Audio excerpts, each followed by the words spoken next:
Un coup de tonnerre pour Neymar, mais aussi de nouvelles révélations. Le message de Lionel Messi avant le choc contre le Bayern en Ligue des Champions et Kylian Mbappé qui s'offre un nouveau record en dehors des terrains. C'est le programme du Journal du Foot numéro 1257.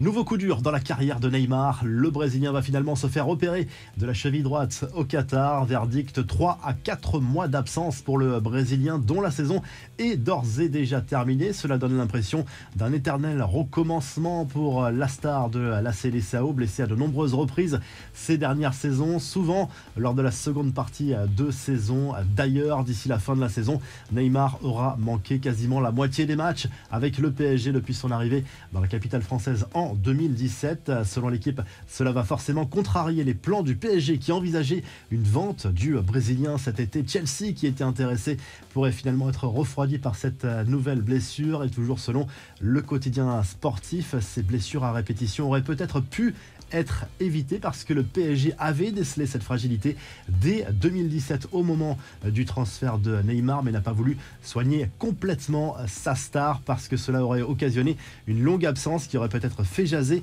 alors qu'il venait d'arriver dans la capitale française. Le joueur, lui, a réagi sobrement sur les réseaux sociaux en promettant de revenir plus fort. À 24 heures du choc Bayern-PSG en Ligue des Champions, on en sait plus sur le potentiel 11 de départ du club parisien.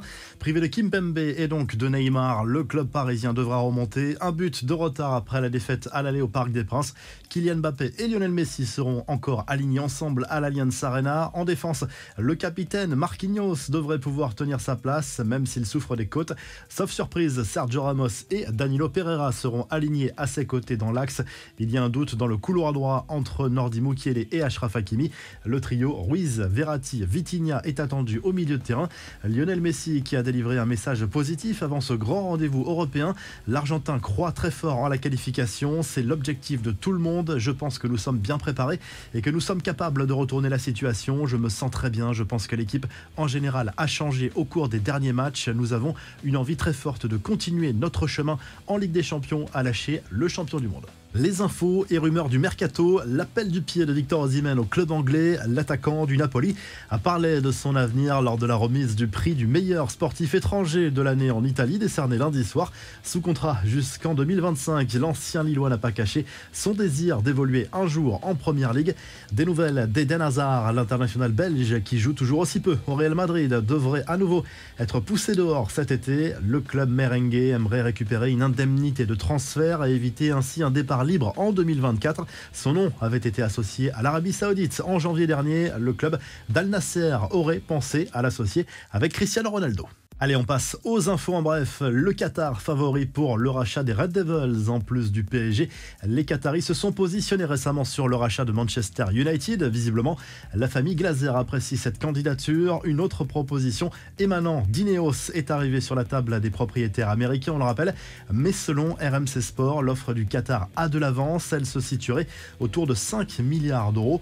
Un nouveau cap franchi pour Kylian Mbappé. L'attaquant du PSG vient de dépasser la barre symbolique des 100 millions d'abonnés sur Instagram, un palier de popularité jamais atteint par un Français. Neymar a tout de même 2 fois plus d'abonnés, sans parler de Léo Messi et Cristiano Ronaldo très loin devant, mais Mbappé rattrape petit à petit son retard. Derrière lui, Karim Benzema est loin derrière avec 67 millions d'abonnés.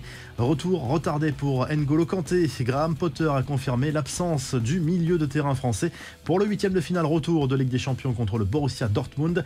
Le joueur de Chelsea, blessé, on le rappelle, en tout début de saison, a encore besoin de temps et devra effectuer un retour très progressif selon son coach.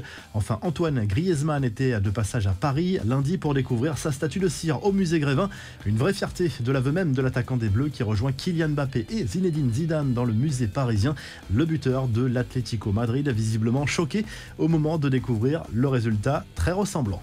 La revue de presse, on retrouve Neymar à la une du quotidien L'Équipe ce mardi. Le Brésilien va désormais devoir prendre son mal en patience avant de retrouver la compétition en début de saison prochaine. En tout cas, c'est un énième coup dur pour la star du PSG du côté de l'Angleterre. Le Star Sport revient sur les coulisses de l'humiliation subie par Manchester United face à Liverpool. Une défaite 7-0, on le rappelle, dimanche à Anfield. Erik ten Hag, le coach des Red Devils, aurait obligé ses joueurs à faire le silence dans le vestiaire pour écouter les célébrations des joueurs des Reds juste après le match. Objectif provoqué chez eux un électrochoc, et du côté de l'Espagne, le Mundo Deportivo confirme l'intérêt du Barça pour Aymeric Laporte. Le défenseur de Manchester City souhaite visiblement rejoindre la Catalogne l'été prochain. Deux autres joueurs de City intéressent le club blaugrana. Il s'agit de l'international portugais Bernardo Silva et de l'allemand Gundogan. Si le journal du foot vous a plu, n'oubliez pas de liker et de vous abonner, et on se retrouve